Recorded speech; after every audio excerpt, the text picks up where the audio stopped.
രണ്ടെണ്ണത്തിന്റെ നടുവ് തന്നെ എന്നെ കിട്ടിച്ചു. അനുമോളുള്ളിലാണെങ്കിൽ അനുമോൾ കൈൻഡ് പുറത്തായി. അനുമോൾ കൈൻഡ് ഞാൻ എല്ലാവരോടും ഭയങ്കര കൈൻഡായിട്ടുള്ള ഒന്നും കാര്യമില്ലായിരുന്നു. മനസ്സിലായി കേട്ടിട്ടുണ്ട് പഠിച്ചു വന്നേക്കും സ്ട്രാറ്റജി, കൈൻഡ്നെസിന്റെ സ്ട്രാറ്റജി പഠിച്ചതായി. പിന്നെ ഇവിടെ ഫിനാലേക്ക് കയറാൻ നിൽക്കുമ്പോഴേ എനിക്ക് സ്ട്രാറ്റജി.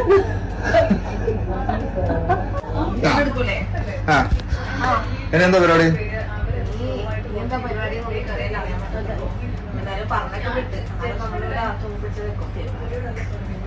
പുറത്തിറങ്ങിട്ട്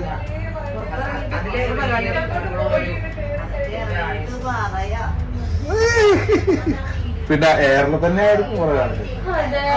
പോണ വഴിക്ക് ഫ്ലൈറ്റിൽ നോക്കിക്കഴിഞ്ഞാൽ നിങ്ങൾക്ക് തന്നെ നിങ്ങളെ കാണാം. ഈ മേഘങ്ങൾക്കിടയിൽ രണ്ടുപേര് എയറിൽ വെക്കുന്നത്. Full air